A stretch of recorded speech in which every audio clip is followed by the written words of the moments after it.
alto-falantes. Aqui, o pau tora.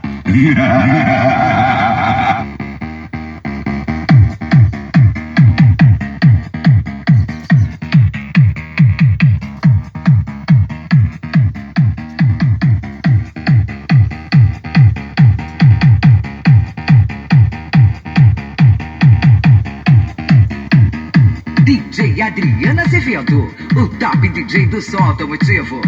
Testando novo projeto para Belém Tornado. Uberlândia. Dá uma pancadinha. Eros alto-falantes. Aqui é pancadão e não falação.